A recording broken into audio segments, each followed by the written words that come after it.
I want to read a little history about the Black Aces. Strike Fighter Squadron 41's distinguished history began on the 1st of June, 1945, when it was commissioned at Naval Air Station Chincoteague, Virginia, flying the Chance Vought F-4U Corsair. In July 1948, it was designated Fighter Squadron 3B, and in September of that year was redesignated Fighter Squadron 41. After being decommissioned for a short period of time, the Black Aces were recommissioned in 1950 at Naval Air Station Oceana, Virginia. The Black Aces transitioned to the jet age with the F-2H Banshee. That was in May 1953, making deployments to the Mediterranean and Far East aboard the USS Independence. Stand by for EXO's inspection of messing and berthing spaces. In 1959, the Banshee was replaced by the F-3H-2 Demon, equipped with radar-guided forward quarter missiles. The Demon was the first all-weather jet fighter in the Navy inventory. In February of 1962, the Black Aces transitioned to the McDonnell Douglas F-4B Phantom II and made a critical deployment to Key West, Florida during the Cuban Missile Crisis. In May 1965, as part of Carrier Air Wing 7, the Black Aces deployed to the Western Pacific for combat operations in the Vietnam Gulf, providing fighter escort and tasked with interdiction missions, photo reconnaissance, escort, and flak suppression. In September of 1973, the Air Wing participated in a major peacekeeping role during the Yom Kippur War aboard the USS Franklin D. Roosevelt.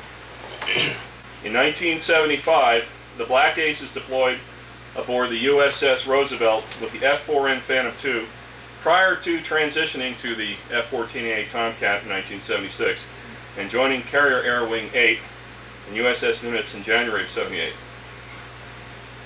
In January 1980, the USS Nimitz Battle Group was assigned to station in the Arabian Sea in response to the Iranian crisis. During this time, the Black Aces spent 144 continuous days at sea. While on deployment in the Mediterranean Sea on the 19th of August, 1981, during a routine combat patrol mission over the Gulf of Sidra, 2 Libyan Su-22 fitter aircraft were shot down by Black Aces aircraft after an unprovoked firing on the F-14 section. The incident marked the first Navy air combat confrontation since the Vietnam War, and first ever for the F-14A Tomcat. On 28 December 1990, the Black Aces embarked on the USS Theodore Roosevelt to support multinational forces in Operation Desert Shield.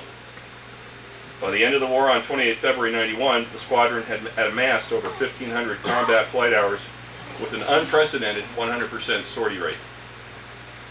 In the spring of 1995, the Black Aces embarked on the USS Theodore Roosevelt for a 6-month deployment to the Mediterranean Sea, Red Sea, Arabian Gulf, and the Adriatic Sea.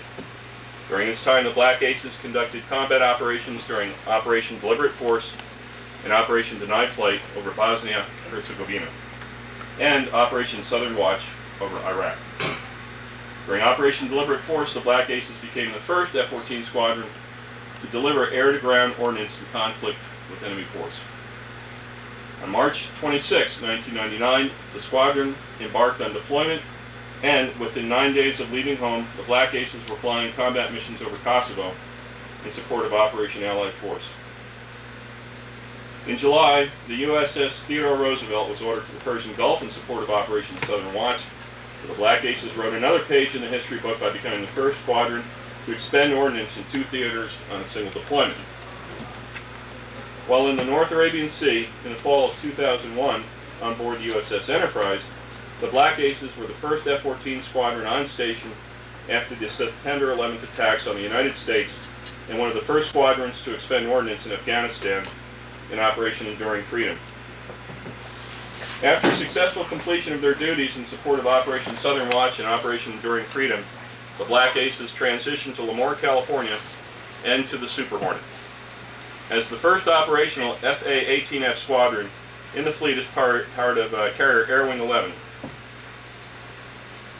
VFA-41 has just returned from an 8-month deployment on board USS Nimitz during the latest conflict in Iraq. And we're very grateful to have them on board the Hornet today. I have a couple of personal notes that I'd like to make, and that is, As a young nugget, the Black Aces were my sister squadron aboard USS Nimitz back in 1981. And again, I encountered the Black Aces here on the USS Hornet. The F-14 sitting up in the hangar deck is that aircraft right there, the Queen of Spades, that penetrated Iraqi airspace during the opening of hostilities for Operation Desert Storm back in 1991. It's my great pleasure to be able to dedicate this ready room, which is a close approximation of that is on board USS Nimitz, for myself. And Jeff Phelan had the good fortune to meet yet again the Black Aces on board my old ship. Sometimes you wonder how fate works like that. And today I would like to invite their skipper, Commander Ken Weitzel, to come up as we provide this dedication plaque. I'll read this. All present. The USS Hornet CV-12 Museum on this day of December 20th, 2003 gratefully recognizes the men and women of the world-famous VFA-41 Black Aces Fighter Attack Squadron for their outstanding contribution to the creation of the ComNav Air Pack VFA-41 Ready Room on board USS Hornet. Outstanding.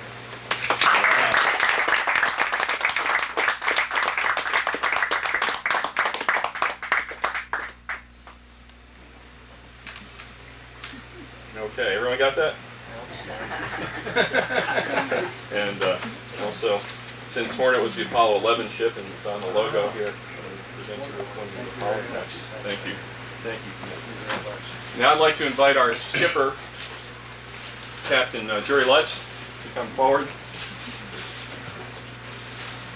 and present this plaque to all present. If you'd be so good as to read this for us. Well, there's a lot of people, along with Randy Tully and Jeff Phelan, that made this ready room happen. And this plaque is in grateful recognition to the following who have made the creation of the ComNav Air Pack VFA-41 Black Aces Ready Room on the USS Hornet CV-12 Museum possible. VFA-41, the world-famous Black Aces. It's Randy Tully, Gerald Lutz, Janelle Sarr, Ernest Zambrano, Lieutenant J.G. Josh Appizato Noodle, JOC Ray Mooney, Commander Sam Richardson, Boeing Corporation D. Selby, Commander Clary, Captain Gilman, USS Nimitz, Timothy Connor, Richard Nabuda, Dan Pirelli, Commander Weitzel, CO of VFA-41, Vice Admiral Mike Malone. It was very interesting that Vice Admiral Malone was here giving a speech, and Randy Tully and I were talking with him at the time, and he opened up a lot of doors, and I want to talk about that later.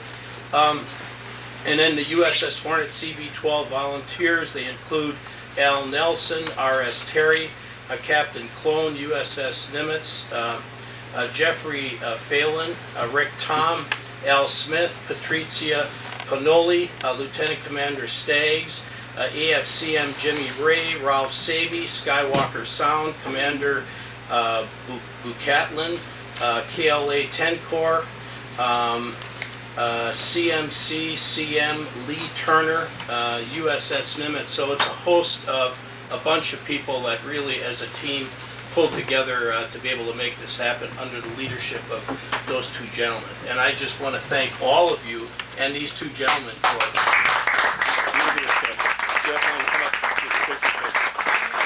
welcome the Black Aces on board. I mean, this is just a very exciting day for us. And with your tradition and your history and the background of your squadron, but more importantly, really, you know, your success and what you bring to the table and how you've interfaced to help us to make this thing happen, we greatly appreciate it. It's very exciting to be able to help bridge the gap between some, you know, components of the United States Navy and of course, the significance of the Hornet which it is and has a great traditional background. So we're finally doing this, and I want to applaud. Finally, I have this that you see in the hangar bay, as well as our scoreboard record that's in the starboard side of hangar bay 1. His name is Eric Phillips, and what he has done is handcrafted this plaque with the Heritage of Excellence, which is really kind of awesome, of the Hornet. And for those who don't understand it and don't know it, it depicts really the 8 different aircraft of the Hornet, starting with 1775, including the CV-8 with the Doolittle Raid, and of course ours, the artifact that we're now touching and feeling. All this material is from the ship.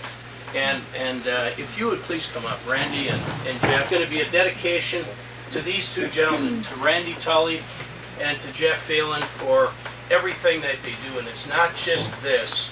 They have put together an awesome merit badge program for the Boy Scouts, but also as an adjunct to Vice Admiral Malone, they went out and visited a whole series of active naval activities, and they all have it on DVD here. So when you think in terms of having a ready room coming alive in a museum, I mean, it's just really awesome what they've done.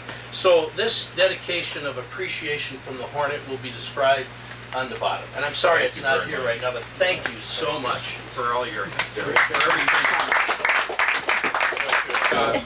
It's a lot of fun. Maybe, My name is Commander Ken Weitzel. I'm the CO of VFA-41, and we began workups in the winter of 2002, flying the Navy's premier strike fighter, and we are the very first squadron to transition into the 2-seat Super Hornet F-18F squadron. We are the first squadron to take it on deployment and the first ones to take it into combat, and it performed admirably. On top of the airplane being incredibly easy to fly, we also debuted some what we call Hornet roadmap items, some capabilities that were initially just under test in the Hornet community. We took all of those capabilities on cruise with us, and they hadn't completely finished operational test with those capabilities.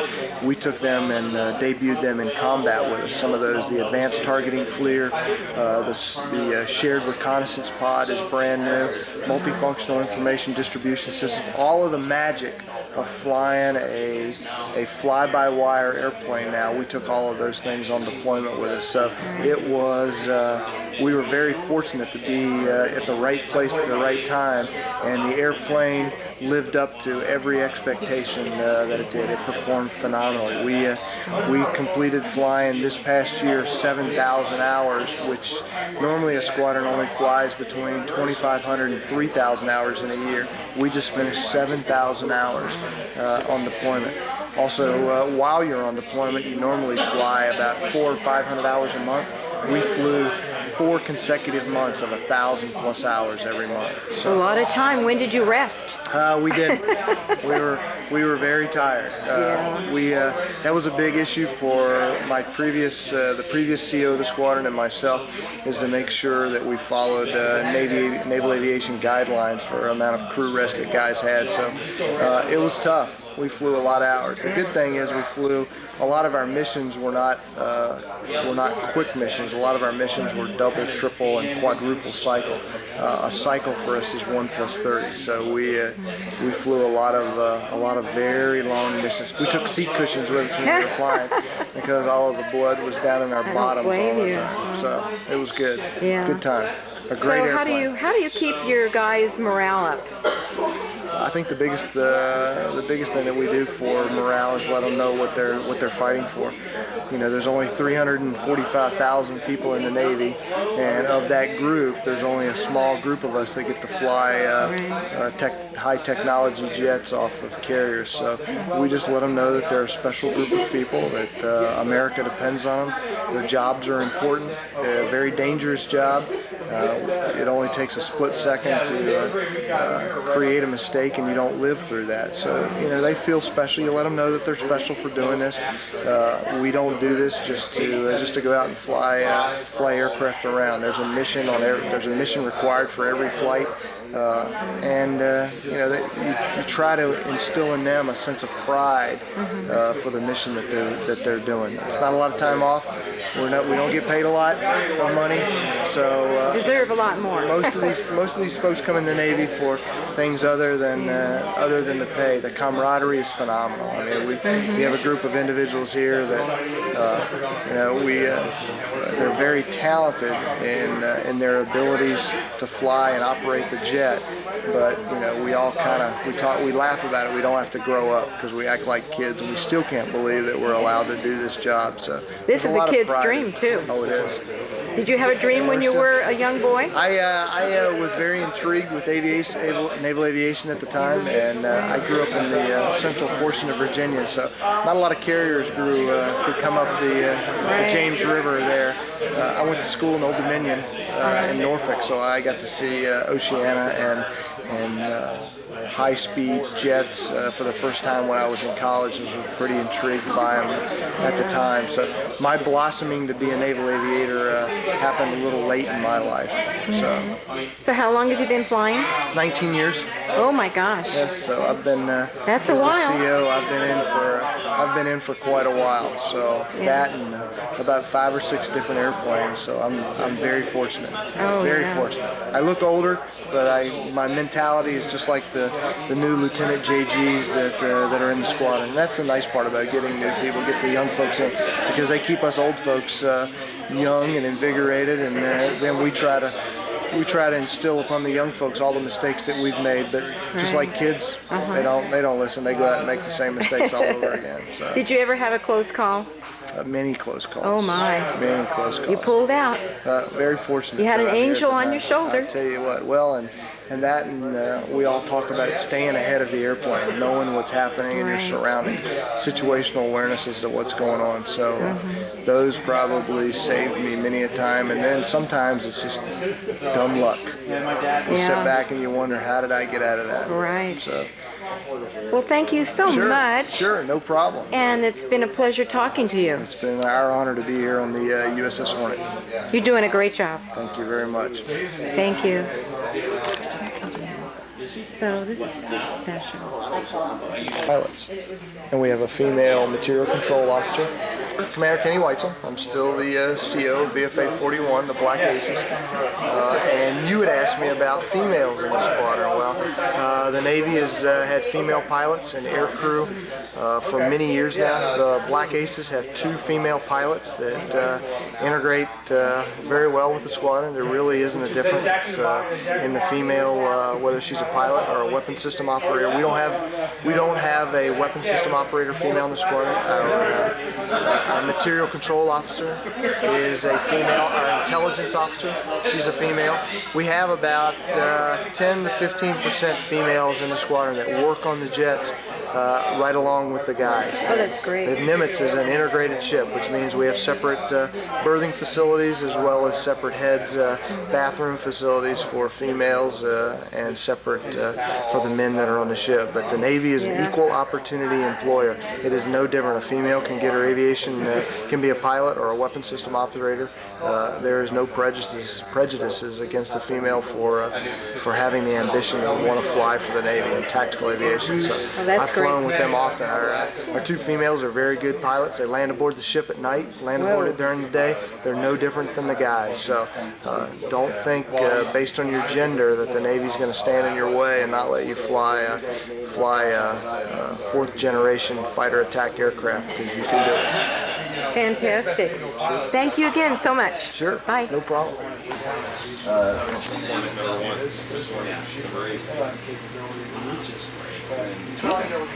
Hey, my name is Lieutenant JG Josh Appisato, Alameda native. I'm a naval flight officer and weapons systems operator on board the F-18F Super Hornet, the newest and most advanced tactical aircraft in the Navy inventory. Like I said, I'm an Alameda native. being able to come back with VFA-41, my squadron, to be part of the USS Hornet Museum here in Alameda is really a thrill. I was able to bring some of my fellow officers, fellow junior officers, our skipper and our executive officer up with us, and it was really, it's really a thrill for the entire squadron to be part of history like this. My father was the mayor of Alameda for 8 years, and he loved the Hornet. He was instrumental in helping to bring it here, and I think it's fantastic. It's been here, I think, for 8 years now. Yeah. And I remember coming on board when it first 6 years. Yeah. Okay. Well, I remember coming on board when they first brought it in, and it was it needed a lot of work. You could tell, but the restoration that's been going on and all the volunteers is it's just amazing to see, and it's absolutely wonderful what all the folks in the Hornet are doing, which makes it especially great for the Black Aces to be part of this museum. This is great you're here. Now, what school did you go to, and how did you get in with the Black Aces? Well, I went to St. Joseph's Notre Dame here in Alameda. Went to St. Joseph's Notre Dame High School here in Alameda. And when I graduated, I grew up with a military family. My dad is in the Marine Corps. My brother is also in naval aviation. He's an S3 Viking NFO. So it's kind of in the family, and it's always something that's fascinated me. When I was a little kid growing up at NAS Alameda, I remember watching the A6s and the A7s buzzing around the air station, and was always fascinated by it. But when I graduated high school, I applied for ROTC scholarship, which is the Reserve Officer Training Corps program, and was fortunate enough to be accepted to the University of Notre Dame on a full scholarship, which was, to me, was just tremendous. The Navy was willing to pay for it and give me a job afterwards. I was fortunate enough to be selected to go aviation. Didn't have the eyesight to be a pilot, but naval flight officer is the next best thing. I really enjoy it. It's a tremendous job. But 2 years of school in Pensacola, just basic flight training, and then a year at the Super Hornet RAG, Reserve Air Group, which is the training squadron. And so 3 years of basically training, and then I was ready to join the fleet, which VFA-41, the world famous Black Aces, are a fleet squadron. I joined them right before they went on deployment, which was it was a shock for a nugget, a new guy like me. Nugget's a Navy term for a new guy, inexperienced guy in the fleet, but caught on pretty quickly. You kind of have to when you're thrown into it like that. And the guys in the squadron are great. They really, the older guys look out for the younger guys, and really make sure you're not going astray.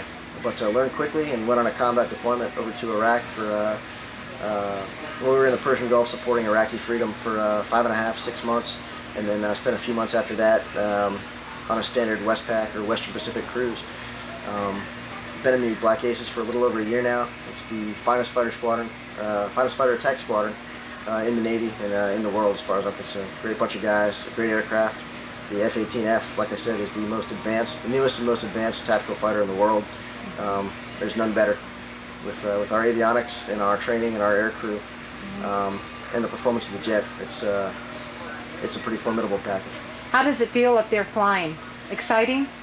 Flying is always a rush. Flying around the boat, it's something that we've definitely got over the Air Force and the Marine Corps operating around the carrier. It's not an easy thing to do.